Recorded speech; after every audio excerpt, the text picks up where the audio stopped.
여러분 반갑습니다. 도서관에 가서 좋은 책을 중개하는 여러분의 중개서원입니다. 좋아요와 구독은 사랑입니다. 오늘은 동대문구 신설동에 있는 동대문 도서관에 가서 자연과학의 발달로 공허해진 정신세계의 새로운 희망, 샤르댕의 인간 현상을 중개해드리겠습니다. 데아르 드 샤르댕이 쓰고 양명수가 옮겼습니다.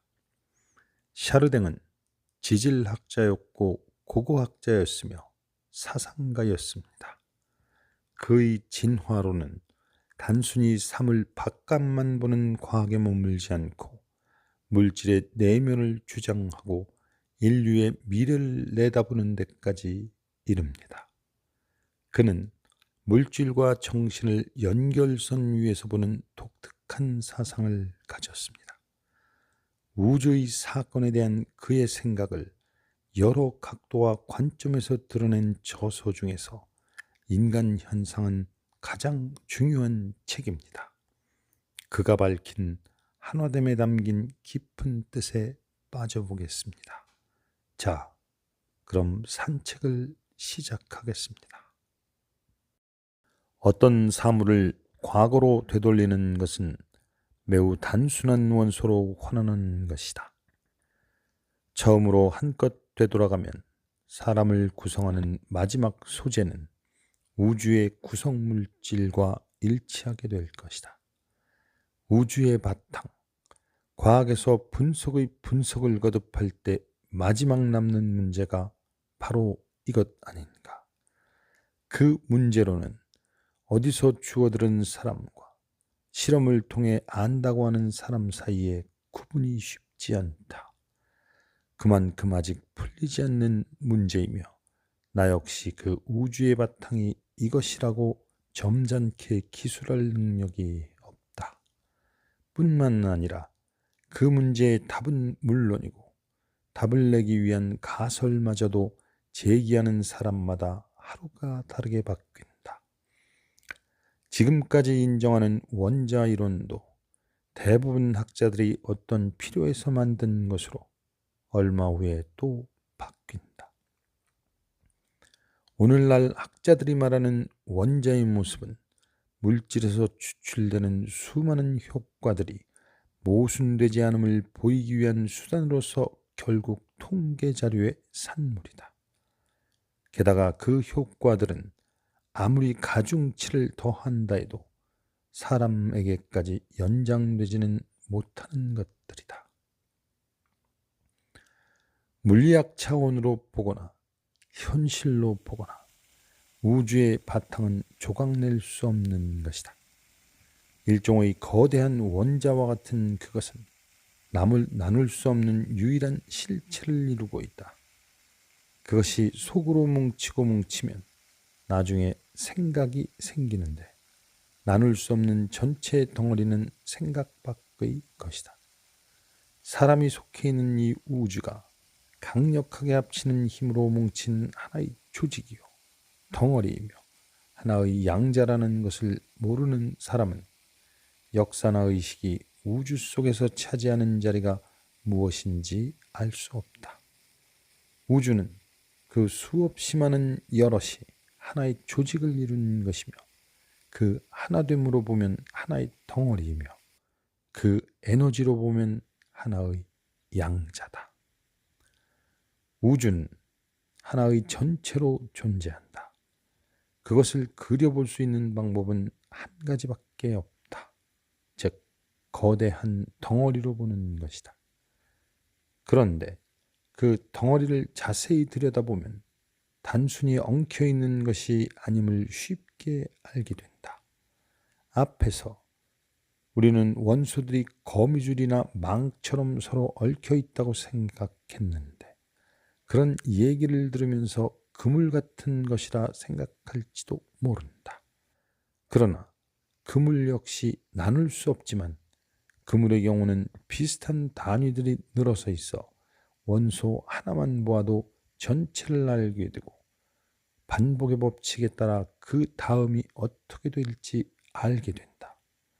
한 공간을 계속 똑같은 방식으로 채워나가는 반복의 법칙 속에서는 그물코 하나하나에 이미 전체 모습이 보인다. 그런 구조와 물질의 구조와는 전혀 다르다. 물질 속에 반복이란 없다. 물질은 그 단위가 커가면서 내용의 반복이 없다. 흔히 우주를 상상할 때 아주 작은 것부터 아주 큰 것까지 사다리꼴처럼 일정하게 커가는 행성 조직을 연상하지만 그것은 환상에 지나지 않는다. 물질을 이루고 있는 단위들은 서로 매우 다르다. 과학에서는 물질주의자와 정신주의자, 그리고 결정론자와 목적론자 사이에 갑론을박이 끊이지 않는다. 한 세기 동안 논란을 거친 후에도 각자 자기 생각을 뒷받침할 근거를 가지고 자리를 지키고 있다. 내가 볼 때 논쟁이 끝나지 않는 까닭이 있다. 자연의 두 가지 모습, 곧 기계스러움과 자유, 죽음과 영생 따위를 어떻게 조화시킬 것이냐 하는 문제를 풀려고 하지 않고 각기 자기들의 생각만 고집하면서 공동의 장소로 나오지 않기 때문에 논쟁이 끝나지 않는 것 같다. 한편에서 물질주의자들은 사물을 바깥 관계에서 설명하려고 한다. 그러나 정신주의자들은 존재를 그 자체로 봐야 하고 속의 활동에서 봐야 한다고 고집한다. 사사건건 서로 다른 차원에서 있어 만나지 못한다. 그래서 문제를 반밖에는 보지 못한다. 두 관점이 만나야 한다는 것이 나의 신념이다. 사실 사물의 바깥뿐 아니라 안까지도 보는 현상학이나 일반 물리학을 통해 두 관점은 만날 수 있다고 본다. 다른 방법으로는 우주 현상을 전체로 일관되게 설명할 방법이 없다. 과학은 늘 앞뒤가 맞아야 하지 않는가. 얼과 몸뚱이라는 두 에너지를 일관된 방식으로 연결시키는 것을 과학은 지금까지 일단 뒤로 미루었다. 그렇게 하는 것이 편하기는 하리라. 그러나 다행인지 불행인지 우리는 사물의 안이 사물 바깥 못지않은 또는 그 이상의 뜻을 지닌다고 보기 때문에 그 문제를 피해갈 수 없다. 둘을 꼭 만나게 해야 한다. 해결을 위해 앞으로 나가야 한다. 우리는 얼 에너지에 대해 속 시원한 해결책을 주려는 것은 아니다. 다만 적절한 연구의 원칙이었던 것이고 통합하려면 자연과학은 어떤 방향으로 설명해야 하는지를 보이려는 것이다. 조금만 잘 살펴보면 그처럼 두 에너지가 직접 교환된다는 생각은 매력이 있긴 하지만 옳지 않다. 왜냐하면 두 에너지가 결합되어 있는 것에 못지않게 분명히 서로 독립되어 있기 때문이다. 생각하기 위해서는 먹어야 한다. 그러나 똑같은 빵을 먹고도 얼마나 생각이 다른가. 똑같은 문자를 가지고도 이상한 시가 나오는가 하면 형편없는 말투가 나오듯이 똑같은 열량이 얼 활동에 꼭 필요하기도 하지만 상관없기도 하다. 세상의 안팎을 이루는 물질과 얼의 두 에너지는 전체로 보면 같이 움직인다. 결합되어 있고 때로는 서로 모습을 바꾸기도 한다. 그러나 그들의 행적을 꼭 일치하는 것으로 볼 수는 없다. 예를 들어 가장 고도의 얼 에너지는 매우 적은 물리 에너지를 사용한다. 그리고 이 적은 부분은 흡수되는 즉시 뜻밖의 변동에 의해 큰 속으로 바뀐다. 나는 상대주의 물리학이 잘 된 것인지 한계가 있는 것인지 수학으로 따질 능력이 없다. 그러나 자연과학자로서 말하건대 시간과 공간이 결합된 어떤 환경을 설정하는 것이 우리 주변에 있는 물질과 생명체를 설명할 수 있는 유일한 방법이라고 본다.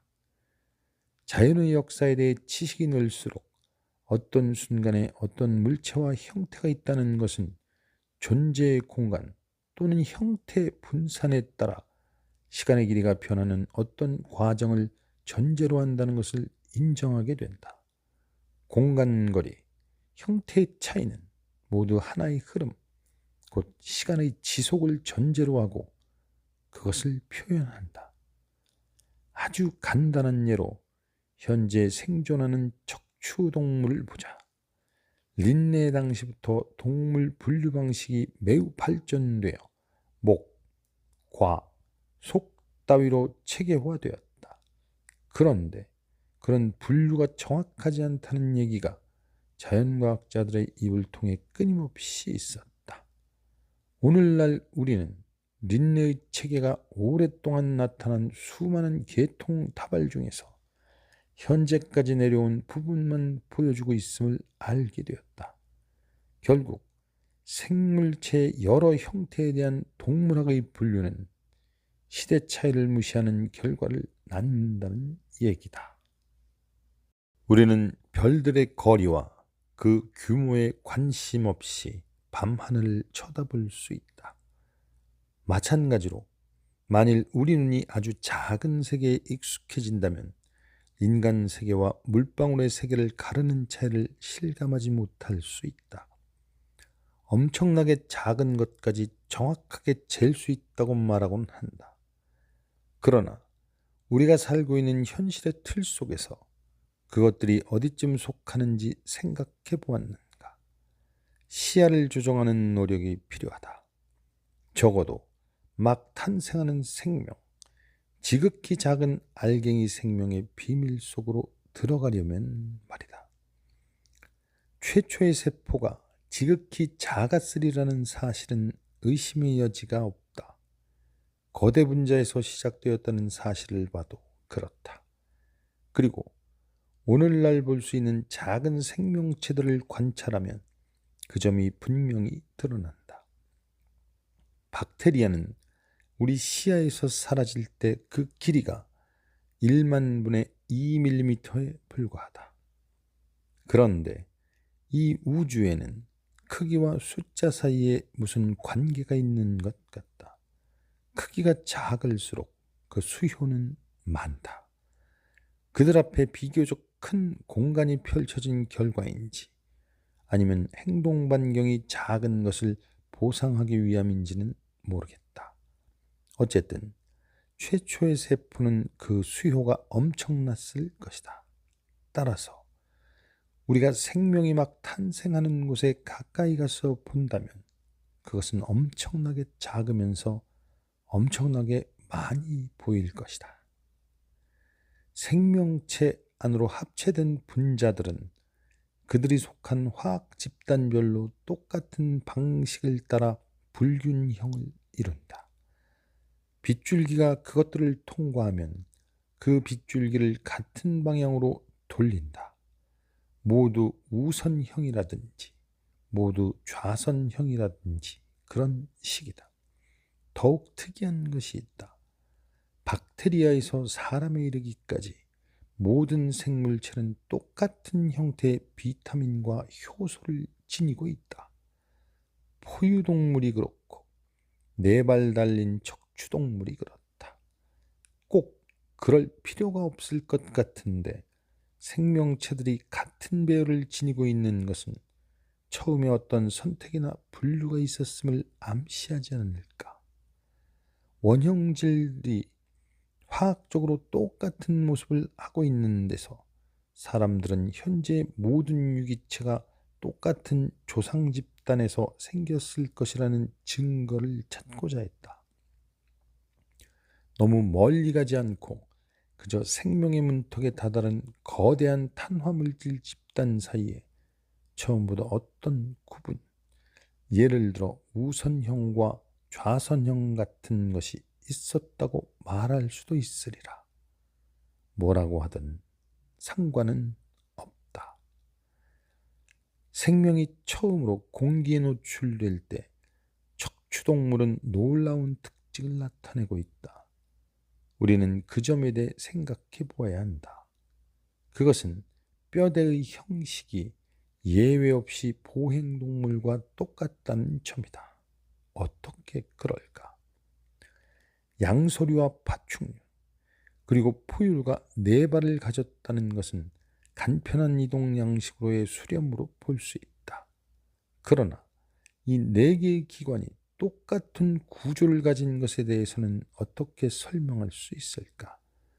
하나의 상완골이 있고 팔뚝은 두 개의 뼈로 되어 있으며 다섯 개의 손가락으로 되어 있는 것이 똑같다.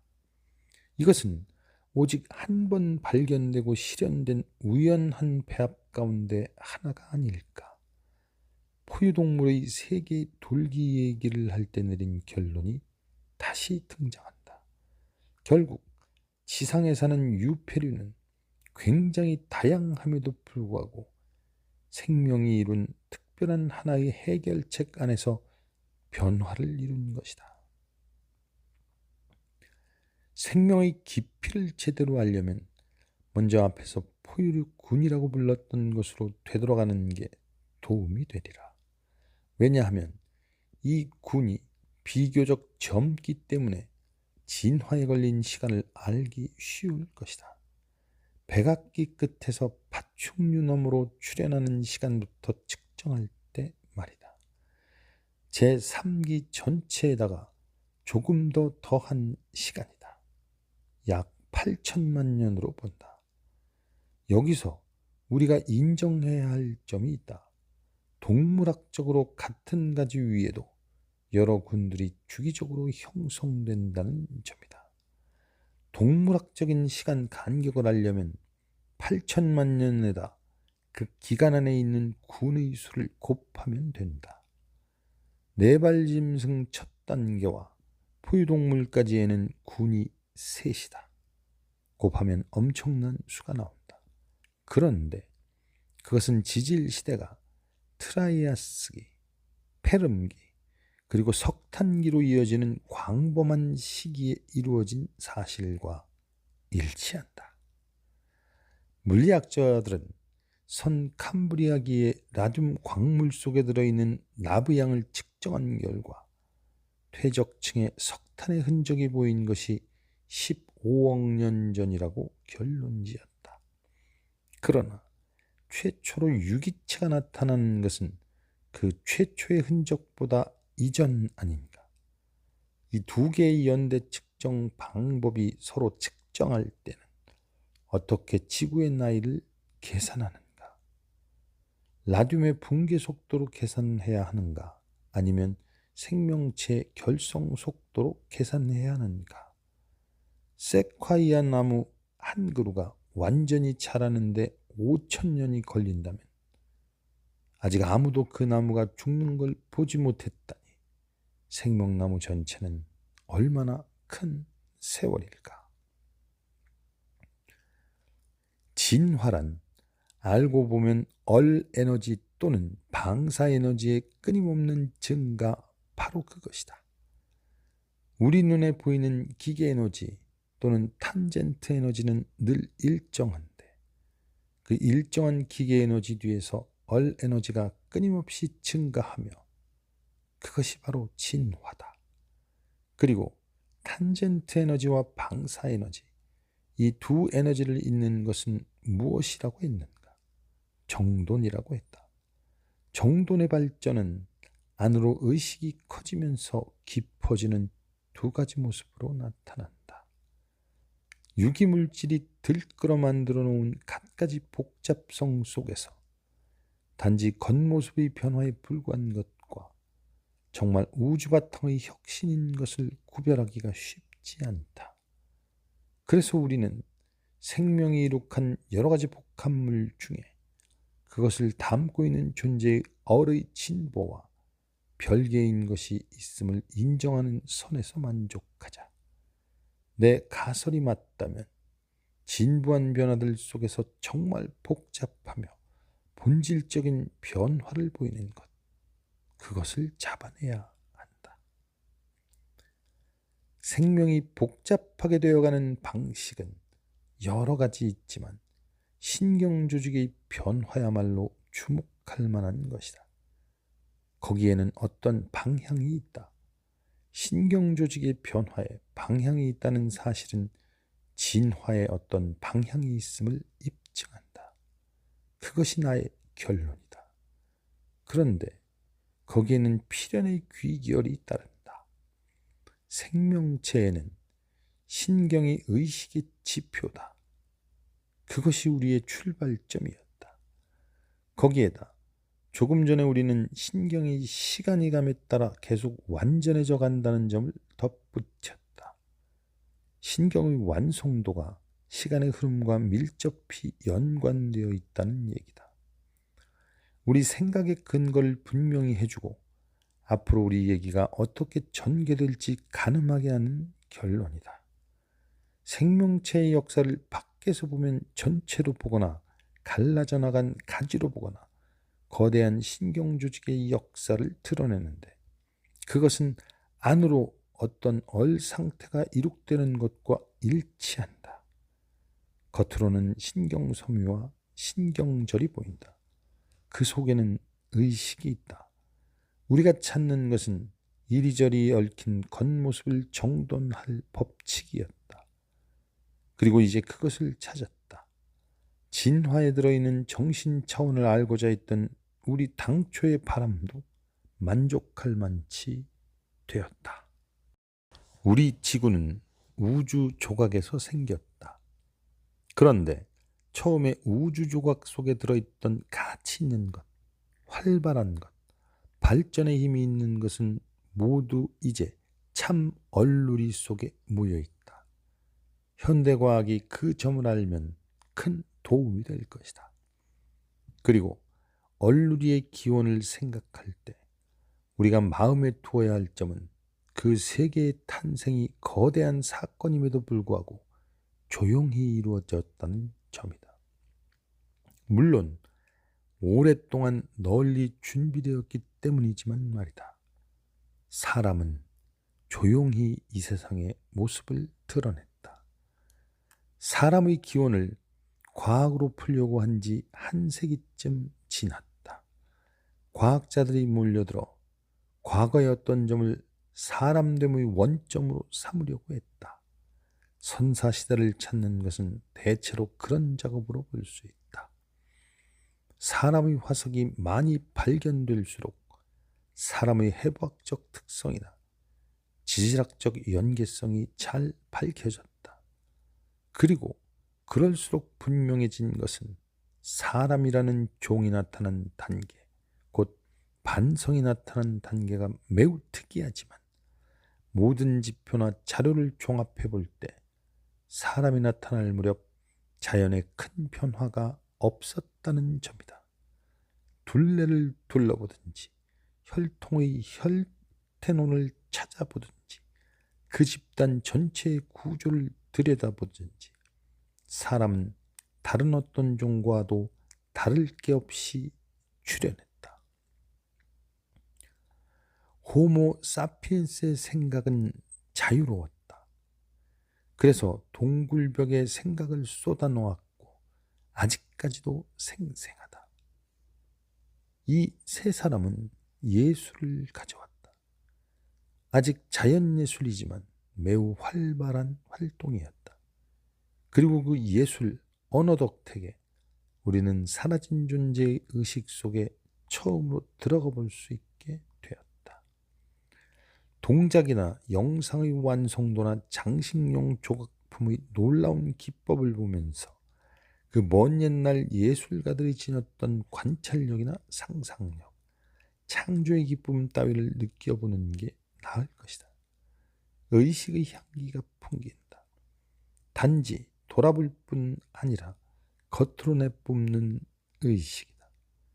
그렇게 볼 때 뼈대와 두개골도 제대로 보인다. 제4기 후기에 나타난 것은 현생 인류다. 아직 성장을 계속할 것이다. 그러나 이미 이성의 시대에 다다랐다. 우리와 비교해 보면 이때 뇌는 완성되었다. 그래서 이 시기 이래로 우리의 생각이라고 하는 유기적 도구를 빼고는 완성을 향한 변화가 눈에 띄지 않는다. 사람은 어느 시대든지 자신들의 역사의 전환점에 서 있다고 생각해왔다. 물론 늘 상승하는 나선 위에 있으니 틀린 말은 아니다. 그러나 현대야말로 변화의 힘이 강하게 느껴지는 시대요. 그래서 정말 역사의 전환점이란 말이 어울린다. 이 시대의 세상은 급변하고 있으며 자칫 우리를 파괴할 수도 있다. 그러므로 지금 살고 있는 우리 존재의 중요성은 아무리 강조해도 지나치지 않는다. 이 급격한 변화가 언제 시작되었나 꼭 집어 말할 수는 없다. 긴 항해처럼 사람은 조금씩 항로를 수정한다. 그렇기 때문에 항로 수정이 처음 나타나는 곳을 찾아 아주 밑으로 내려갈 수도 있다. 적어도 르네상스까지 말이다. 한 가지는 분명하다. 결정타는 18세기 끝 무렵 서구에서 생겼다는 점이다. 그 이후 우리는 새로운 세상에 산다. 늘 똑같다고 할지 모르나 새로운 세상이다. 진화란 하나의 이론, 하나의 체계, 하나의 가설이 아니다. 그 이상이다. 모든 이론, 모든 가설, 모든 체계가 가능하기 위한 조건이요. 사실을 밝히는 빛이다. 그게 진화다. 한 세기 반 전부터 반성의 역사 이래 없었던 아주 대단한 일이 우리 안에서 일어나고 있다. 의식이 새로운 차원에 접어들고 있으며 그에 따라 완전히 새로운 세상이 탄생하고 있다는 점이다. 겉으로는 선 하나, 주름살 하나 바뀌지 않은 것처럼 보이지만 세상의 내면 바탕이 바뀌고 있다. 사람을 현대인으로 만든 것은 공간과 시간뿐 아니라 지속, 다른 말로 하면 생물학적 시공간을 보게 되었다는 것, 그리고 자기 자신을 비롯해서 모든 것을 그런 관점에서 볼 수밖에 없게 되었다는 점이다. 세상이 크면 클수록 존재하는 사물들이 집중해 모여드는 점의 의식도 더 커지고 깊어진다. 우리가 볼 때 참 어른, 처음부터 통합하고 조직하는 힘이기 때문이다. 그렇게 보면 우주는 그 거대함을 잃지 않고도, 다시 말해서 꼭 사람 모습이 아니더라도 어떤 모양을 지닌다. 그럴 생각을 하고 받아들이려면 지금의 너머로 보아야지 거꾸로 가서는 안 된다. 참 발생의 관점에서 보면 시간과 공간은 정말 사람과 가까워진다. 아니, 큰 사람과 가깝다고 할까. 세계와 개인은 서로 배척하지 않고 같은 방향으로 크며 서로 상대방 안에서 으뜸에 이른다. 그러므로 우리 사람과 얼루리의 끝을 사람과 관계없는 것으로 보면 잘못이다. 세계의 미래는 오메가 포인트에 이르러 큰 사람의 모습을 띌 것이다. 인류가 속으로 뭉쳐 생긴 힘은 어마어마할 것이다. 어제나 오늘처럼 내일도 그 힘이 엇갈릴 수 있다. 그것이 기계적으로 뭉쳐 잔하게 될까? 아니면 마음을 합친 힘이 될까? 사람은 인류 전체의 완성을 이루려고 할까? 자기 혼자 더 커지려고 하지는 않을까? 오메가를 거부하지는 않을까?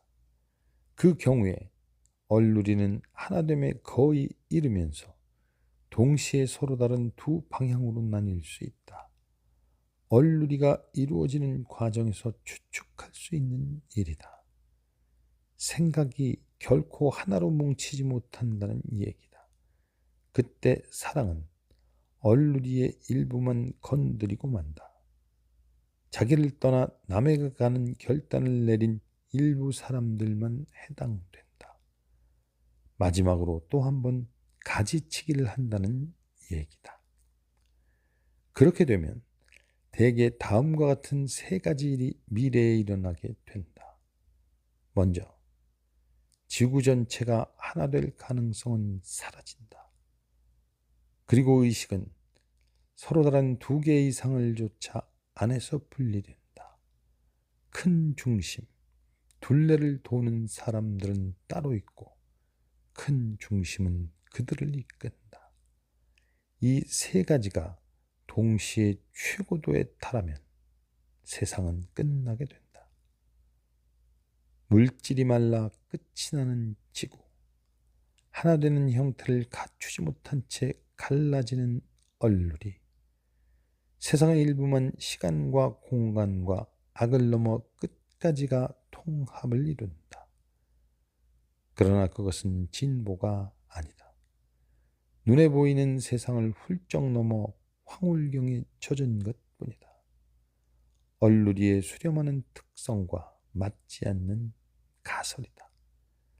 일치의 황홀경이냐, 불일치의 황홀경이냐. 일치의 황홀경도 안의 긴장이 넘쳐나 생기는 것이다. 인간 현상을 두고 생각할 수 있는 생물학적 출구는 그것뿐이다. 샤르댕의 사상은 결국 철학이고 신학이었지만 그것을 과학으로 뒷받침했습니다. 과학이라는 소중한 열매를 손에 쥐고 그 이전으로 돌아갈 수 없는 현대인들로서는 과학을 통해 과학을 넘어선 샤르댕의 이야기에서 대단한 설득력을 발견한 듯 싶습니다. 종교에 헌신한 신부의 신분으로 고고학과 진화론에 탐닉했던 진정한 종교인 때아르트 샤르댕과 함께 걸었던 인간 현상으로의 산책을 여기서 마치겠습니다. 여러분, 감사합니다.